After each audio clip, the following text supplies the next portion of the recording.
जी अस्सलाम दोस्तों, शाह सन इस्तंबुल तुर्की में अॼु असां सां गॾु हिकु सदफ़ असां सां गॾु आहे, जंहिंखां असां हिते जेके शागिर्द अचनि था तुर्की में उन्हनि जी तालीम जे बारे में ऐं हिते जे रहण सहण जे बारे में असां उनखां हाल वाल वठंदासीं।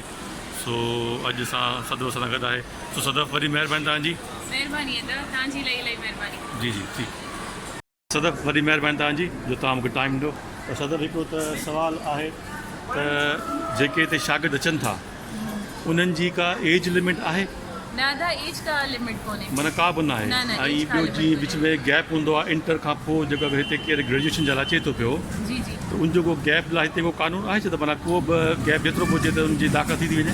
न अहिड़ो कुझु बि न आहे। अहिड़ो न आहे। एक्चुअली अगरि तव्हांखे गवर्नमेंट यूनिवर्सिटी में एडमिशन खपे थी, जीअं हा। कुझु स्टूडेंट हूंदा आहिनि असांखे स्कॉलरशिप ॾियो, हा। या उन खां अलावा असांखे जेको आहे न के रैंकिंग यूनिवर्सिटी में एडमिशन ॾियो, हा। त उन्हनि स्टूडेंट्स जे लाइ जेका न एज लिमिट आहे। ऐं अगरि सपोज़ तव्हां माना आइल्स थियल आहे, टॉफिल थियल आहे, त पोइ हिते तव्हांखे वॾी वॾी यूनिवर्सिटीज़ में एडमिशन मिली सघे थो। लेकिन एज लिमिट मां न ॾिठो आहे अञा ताईं। काफ़ी अहिड़ा स्टूडेंट आहिनि जेके PhD होल्डर आहिनि, लेकिन हिते अचनि था, MBA कनि था, MA कनि था, नो प्रॉब्लम। हा अच्छा ठीकु आहे। ऐं ॿियो भला इहो घटि में घटि ग्रेजुएशन जी जी घणी फ़ी स्टार्टिंग थिए थी अदा इंग्लिश लैंग्वेज में? जी इंग्लिश लैंग्वेज में हिते 3000 खां स्टार्ट थिए थी। $3000 जी हाँ, पर ईयर? $3000 पर ईयर का? जी ग्रेजुएशन जी? यूनिवर्सिटी आहे न्यू ओपन थी आहे, हुनजी $2000 आहे। $2000 जी हा। पर ईयर आहे? हा, लेकिन हुन में कुझु डिपार्टमेंट जेके आहिनि उहे ओपन आहिनि अञा ताईं, छो त न्यू आहे, ऐं कुझु ओपन न आहिनि। लेकिन ज़्यादातर जेके मोस्टली जेके यूनिवर्सिटीज़ आहिनि उहे 3000 खां 4000 जे विच में पर ईयर जी मतिलबु फीस आहे। ठीकु आहे। जी हा। अच्छा ॿियो जेको सुवालु आहे, अगरि को टर्किश लैंग्वेज में पढ़णु चाहे हा। जंहिंजी फ़ी घटि हूंदी जी आहे, हा। उनजो छा तरीक़ा आहे त उहो कीअं हिते अची दाख़िला वठे, या पंहिंजी जेका फ़ी आहे उहा उनजी घटि थी वञे, उहो उनजो छा तरीक़ा आहे? उनजो तरीक़ेकार ईअं आहे त अगरि हुनखे टर्किश लैंग्वेज अचे थी ऐं हू हिते अची करे टर्किश लैंग्वेज में एडमिशन वठंदो ऐं उनजो टेस्ट पास कंदो, टेस्ट पास करण खां पोइ हुनखे उन ई लेवल में एडमिशन मिली वेंदो, या न त पब्लिक यूनिवर्सिटीज़ जेके हूंदियूं आहिनि हू उनखे खणंदियूं। C1 लेवल जो सर्टिफिकेट हुअणु लाज़मी आहे। अच्छा उहो लैंग्वेज कोर्स घणनि महीननि जो हूंदो आहे? 6 महीननि जो। 6 महीननि जो? हा। जंहिंखे शायदि तोमर चवंदा आई थिंक हा, तोमर टूमर चवंदा आहिनि। ठीकु आहे। टूमर। अच्छा उनजी घणी फ़ी हूंदी आहे तोमर जी? उनजी तक़रीबन जेका अगरि तव्हां हींअर हिते अची रहो था हा। त तव्हां अगरि गवर्नमेंट इदारनि मां कंदव त इहो फ्री में आहे। फ्री में? हा। अच्छा। ऐं अगरि तव्हां माना पाकिस्तान मां अप्लाई कयो था प्राइवेट इंस्टीट्यूट में, हा। त तव्हांखे तक़रीबन 1000-1200 जे अंदरि आहे। अच्छा हा। अच्छा पोइ जे हू तोमर करे था वञनि हा। त पोइ उनजी जेका फ़ी तव्हां मूंखे ॿुधायो अंग्रेज़ी वारी जी जेका 2000 हुई या हा। जेको हू 3000 1000 लीरा थी वेंदी। 1000 लीरा थी वञे? जी हा। माना इनजो मतिलबु घणा डॉलर थींदा? 1000 लीरा तकरीबन सम्झो 1000 लीरा मां सम्झा थी सम्झो त $100-150 जी हा, $200 लॻभॻि। जी हीअं। ठीकु आहे। हा दोस्तों, अॼु असांजी कचहरी अञा हले पई ऐं वरी बि कुझु ॿिया सुवाल जवाब आऊं सदफ़ खां पुछंदो वेंदुसि। हीअ वीडियो तव्हां ज़रूरु ॾिसिजो ऐं पंहिंजे दोस्तनि खां शेयर कजोसि, त जीअं को बि ॿारु अगरि हिते अचे थो दाख़िला वठण जे लाइ यूनिवर्सिटी में त हुनखे आसानी थिए।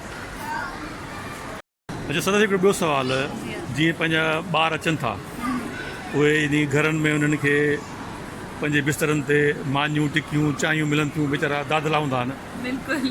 उहे जेॾी महिल हिते ईंदा आहिनि जी हा। त हुननि खे कहिड़ा कहिड़ा प्रॉब्लम थींदा आहिनि इन हवाले सां?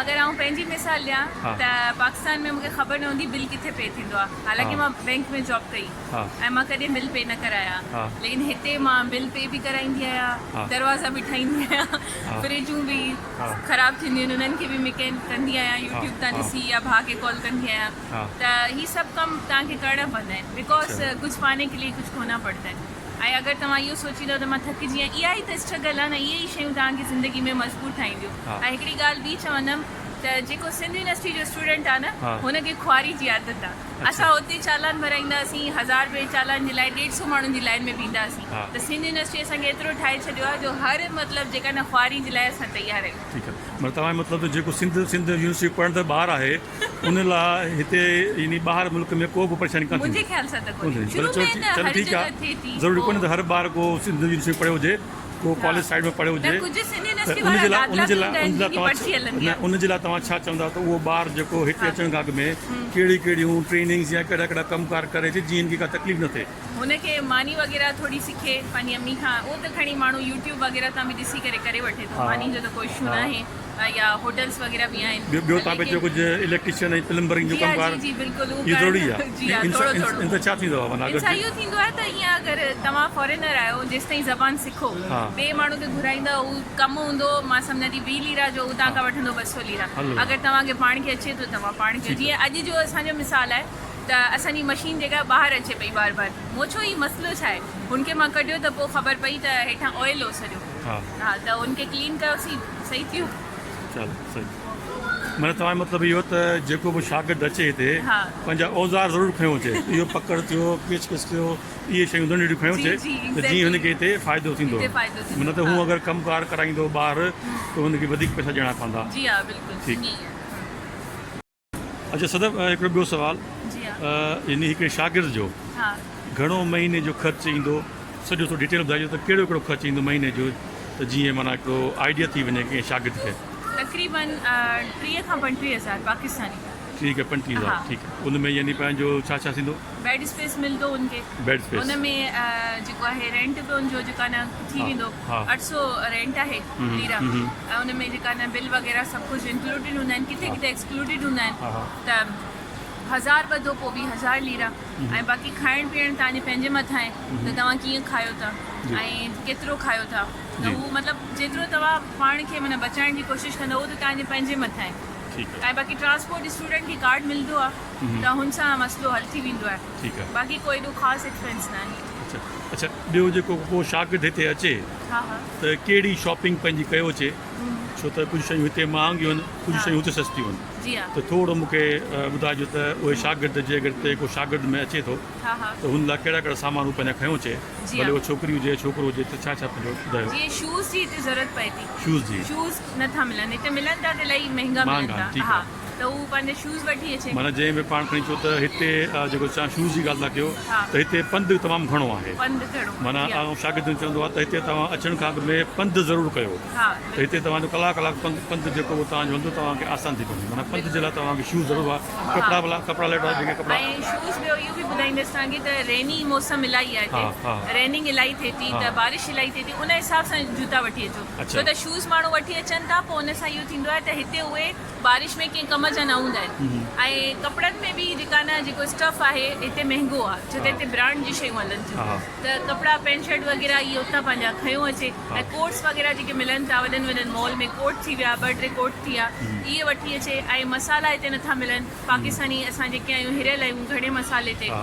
ऐं तंहिंखां सवाइ जेका न पाकिस्तानी चांहि हिते कोन्हे हा त- चांहि जी पती जी हमेशह हा। पंहिंजे दोस्तनि खे चवंदा जॾहिं बि तव्हां अचो जी त हा। चांहि जी पती ज़रूरु खणी अचो इहो हिकिड़ो खज़ानो आहे हिते जे लाइ जी हा सम्झो चांहि ऐं जी पती हिते ॾाढी जेके नायाब आहे पाकिस्तानी शॉप्स आहिनि उते इन पती जी जेका क़ीमत आहे उहा डबल ट्रिपल हा, आहे इहो त त इहो असां जहिड़ा माण्हू स्टूडेंट Afford- माण्हू अफोर्ड नथा करे सघूं सही जी सदर हिकिड़ो ॿियो सुवाल मूंखां विसरे थो पियो जी हा लैंग्वेज टेस्ट जंहिंखे चवंदा आहियूं पाण जिथे बि अगरि पाकिस्तान खां ॿाहिरि अगरि पाण अप्लाई कंदासीं त हुते लैंग्वेज टेस्ट थींदो आहे जीअं आइल्स हूंदो आहे GRE हूंदो आहे या टॉफिल इन टाइप ते हिते अगरि को ॿार दाख़िला वठणु चाहे जी हा ग्रेजुएशन हुजे या मास्टर्स हुजे या हुनखां मथे हुजे हा। छा हुनजे लाइ लैंग्वेज जेको आहे उहा ज़रूरी आहे या कान्हे इंग्लिश लैंग्वेज जी ॻाल्हि थींदी न ज़रूरी त न आहे छो त तव्हां हिते अचो था प्राइवेट यूनिवर्सिटीज़ में त हू तव्हांजा हिकिड़ो टेस्ट वठंदा आहिनि हू जी। सिंपल इंग्लिश टेस्ट हूंदो हा, आहे हा। हुन खां पोइ तव्हांजो इंग्लिश मीडियम में एडमिशन थी वेंदो आहे हा, हा। त आइल्स एंड टॉफिल एॾी का ज़रूरत न आहे हा तव्हांखे अगरि हायली रैंक में यूनिवर्सिटी खपनि मरमर आहे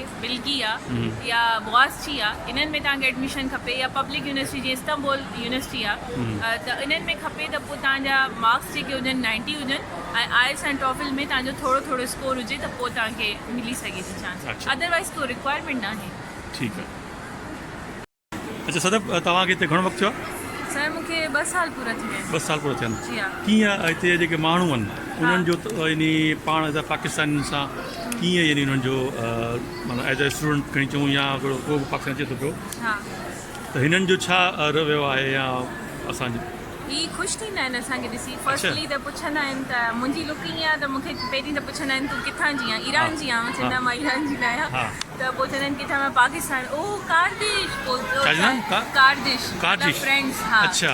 हा कार्डिश हा। माना पाकिस्तान ऐं तुर्की आहे कार्डिश माना हा। असां ॿई पाण में फ्रेंड्स आहियूं असांजी दोस्ती हा। आहे एक्चुअली असां मुस्लमाननि जेका न हिननि जो हमेशह साथ ॾिनो ऐं काफ़ी असांजा जेके एंसेस्टर आहिनि उन्हनि जूं क़बरूं हिते अच्छा। त हू असांखे इन हिसाब सां लाइक कंदा आहिनि त पोइ कोई चांहि ऑफर कंदो आहे कोई पाणी पीआरींदो आहे ऐं हिकिड़ो दफ़ो मां बीठी हुयमि त कंहिं दुकान पाणी फिटी गयो त मूंखे अची लॻो त फौरन रेस्टोरेंट वारे मूंखे विहारियो चेयर ॾेई ऐं मूंखे चांहि बि ॾिनई ऐं मूंखे बिस्किट्स बि ॾिनई पोइ मूंखां पुछियईं तूं छा कंदी आहे मां जो स्टूडेंट आहियां अञा वधीक मुतासिर थियो ऐं मां बिल ॾिनोमांसि त मूंखां न वरितईं अच्छा हा ज़बरदस्त माना सुठो रवैयो आहे असां लाइ माना असांजे लाइ सुठो आहे मुल्क आहे बहितरीन बहितरीन ठीकु आहे। इस्लामिक पॉइंट ऑफ व्यू सां ऐं हर हिसाब सां सही सही जी हा सदा हिकिड़ो ॿियो सुवालु ज़हन में अचे थो पियो हिकिड़ी छोकिरी जी हा उहा यानी कीअं थी पंहिंजे पाण खे सिक्योर महसूसु करे थी कान थी करे इन जे बारे में थोरो अगरि तव्हां इहो साॻी शख़्सियत जे अगरि पाकिस्तान में कहिड़े बि इलाइक़े हैदराबाद में या किथे ॿाराड़ी में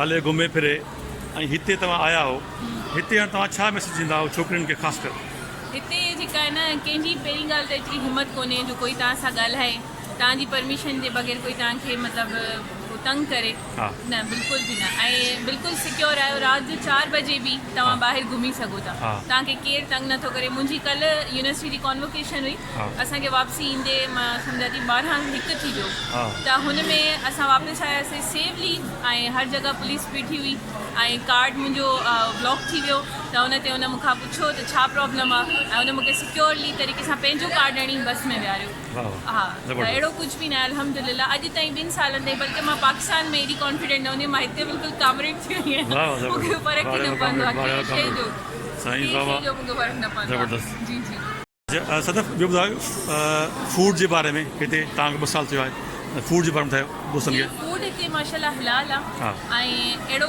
न आहे त मतिलबु जेका न को हराम फूड अॼु ताईं मां पंहिंजी लाइफ में न आहे ॾिठो अच्छा बाक़ी जीअं ॿियूं शयूं जेके थियनि थियूं जीअं सेकुलर कंट्री बि आहे तव्हां ख़बर आहे हा। त उहो तव्हां पंहिंजी मर्ज़ी सां वठी सघो था हा। अदरवाइज़ को तव्हांखे माना जीअं चाइना में ख़बर नथी पए खाधे वग़ैरह जी हा। ऐं अहिड़ी का ॻाल्हि न आहे अल्हम्दुलिल्लाह 5 वक़्त अज़ान ॿुधण लाइ मिले थी ज़बरदस्त। ऐं इस्तांबुल में 3000 खां मथे जेको आहे न मस्जिदूं आहिनि हा। हिकिड़ी माशाल्लाह अज़ान पूरी थींदी आहे त वरी ॿी हा। ऐं हिकिड़ो माना एहसासु थींदो आहे हिकिड़े क़िस्म सां त माशाल्लाह ऐं औरतुनि जा हिते नमाज़ पढ़णु वञो त औरतुनि जी सेपरेट जॻह ठहियल आहे ज़बरदस्त। भले सेक्युलर मुल्क हा। आहे लेकिन औरत अलॻि हुजरे में नमाज़ पढ़े थी ऐं मर्द अलॻि नमाज़ पढ़े थो माना पंहिंजे हिते मस्जिदनि में माना इहे ठहियल पोर्शन जी, जी, ठहियल जी, हा जी अच्छा मां ज़बरदस्त। मां पाण वेंदी आहियां नमाज़ पढ़ण ते हा, त माशाल्लाह। फ्लोरिया जी मस्जिद ॾिसो या ई बेशोल वारी मस्जिद ॾिसो हिन में अंदरि जेका न हिकिड़ो उते लिखियलु हूंदो आहे कदिन मतिलबु मायूं हा। त छोकिरियूं उते हा। तव्हां वञो ऐं नमाज़ पढ़ो ऐं ॿाहिरि निकिरी अचो वुज़ू खाना बि टॉयलेट बि सभु कुझु अलॻि आहे ज़बरदस्त औरतुनि जा बि। ज़बरदस्त सही सही अच्छा सदफ़ ॿी जेको सुवाल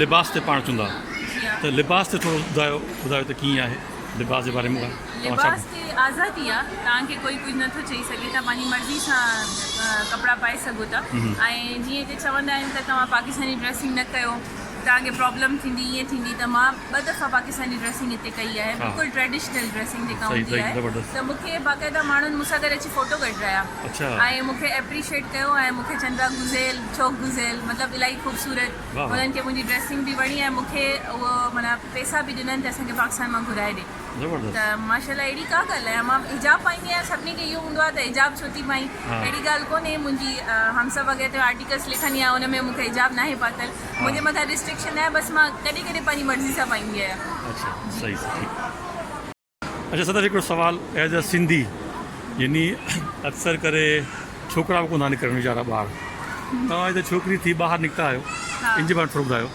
एक्चुअली ॻाल्हि त इलाही वॾी हा आहे जेका भले फिक्र को सर ते कांडो हा, त मतिलबु शौक़ जी ॻाल्हि हूंदी आहे हिमत जी ॻाल्हि हूंदी हा। आहे ऐं सभिनी मूंखे बि इहा ई ॻाल्हि चई त मां हफ़्ते जे अंदरि वापसि ईंदमि छो त मां अकेली नथी रही सघां ठीकु आहे। लेकिन हिकिड़ी हिमत जी ॻाल्हि हूंदी आहे हिते जंहिं बि टीचर क्लास में या ॿाहिरि मूंखां जेके बि माण्हू मिलंदा हुआ उन्हनि जो क्वेश्चन हूंदो तव्हां किथां चयो त हैदराबाद जी त कंहिंखे ख़बर ई न आहे सभिनी कराची ख़बर आहे कराची मां चयो हा कराची खां थोरो परे हिकिड़ो शहर आहे उतां जी चई पोइ तव्हां सिंध जा आहियो तव्हां कीअं हिते आया आहियो मां चयो जीअं अचिबो आहे त मुंहिंजो हुननि खे क्वेश्चन इहो हूंदो हा। त एक्चुअली मोटिवेशन आहे गर्ल्स जे लाइ मां त हमेशह ख़ुशि थींदी आहियां त छोकिरियूं ॿाहिरि निकिरनि हा। हिते जॾहिं छोकिरियूं ट्रेन हलाईंदियूं आहिनि सभिनी खां वधीक ख़ुशी जो मुंहिंजो आलम हूंदो वाह, आहे वाह। हिते छोकिरियूं ट्रेन हलाइनि थियूं छोकिरियूं स्टोर्स ते मौजूदु आहिनि ऐं हर को पंहिंजी इज़त पाण संभाले सघे थो सही छोकिरियुनि खे समाज खे कॾहिं बि ॾोहारी न करणु खपे त समाज अहिड़ो आहे त असां ॿाहिरि नथा निकिरूं समाज अहिड़ो आहे माण्हू अहिड़ा आहिनि न तव्हां जेसिताईं ख़ुदि इन लेवल ते नथा अचो कंहिंजे अंदरि एतिरी ताक़त न आहे जो कोई कोई तव्हांखे तव्हांजी मतिलबु शयुनि खां ॿाहिरि कढे न, बिल्कुलु तव्हां पंहिंजी इज़त में, पंहिंजी आबरू में, तव्हां पंहिंजी हिफ़ाज़त में सभु कुझु करे सघो था जेको बि तव्हां चाहियो था।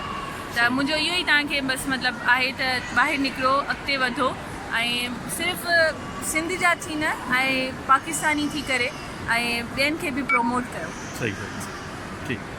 हा सदर हिकिड़ो ॿियो सुवालु मूंखे ज़हन में अचे थो पियो त जेका एडमिशन जो जेको टाइम स्टार्ट करे थींदो ऐं उनजो आख़िरी तारीख़ कॾहिं आहे, यानी जीअं को शागिर्द अचणु चाहे हिते जी हा त थोरो हुनखे माना गाइडलाइन मिली वञे त थोरो ॿुधाइजो। सर मसइलो इहो आहे त हींअर जेके एडमिशन आहिनि ओपन आहिनि, हींअर open जीअं त 3 सेमेस्टर मतिलबु ॿ टाइम हूंदा आहिनि साल में न, अच्छा। सेमेस्टर हूंदा आहिनि 3।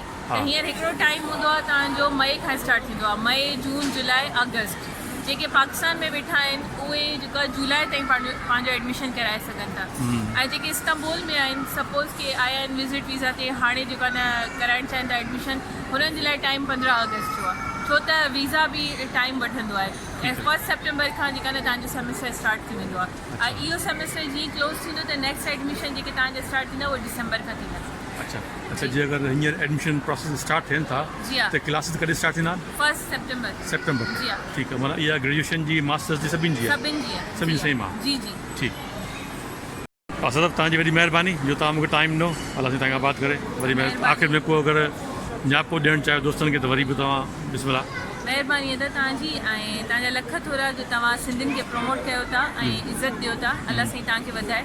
ऐं ॿी ॻाल्हि त मैसेज रुगो इहो आहे त महिरबानी करे पंहिंजे पाण ते हर को तवजा ॾिए, छो त अॼुकल्ह जे दौर में जीअं त असांजे सिंधी जेके नौजवान आहिनि स्पेशली पाकिस्तान में सुसाइड, डिप्रेशन, एंज़ाइटी इन्हनि जी जेका न इलाही रेशो वधी वई आहे। त बहितर इहो आहे त तव्हां पंहिंजे पाण खे तवजा ॾियो, मसइला परेशानियूं ऐं लाहा चाड़ा सभिनि जी ज़िंदगियुनि में आहिनि, त तव्हां जेतिरो पंहिंजे पाण खे तवजो ॾियो, ज़िंदगी क़ीमती आहे। हींअर अगरि तव्हां ॾिसो था त रेशो जेको आहे न सभिनी खां वधीक नौजवाननि जो आहे जेके तव्हांखे सुसाइड करण में नज़र अचनि था। काफ़ी सिंधी इंडस्ट्रीज़ में आपघातनि जा मसइला हेॾां होॾां ॿियनि जॻहनि ते थियनि था। पंहिंजे पाण खे तवजा ॾियो, पंहिंजो वक़्तु ज़ाया न कयो, पंहिंजे लाइ अॻिते वधो, कामयाबु थियो, कंहिंसां को धोखो न कयो, ठीकु आहे, अलाह साईं तव्हांजी पाणे मदद कंदो। ठीकु, वॾी महिरबानी। Thank U.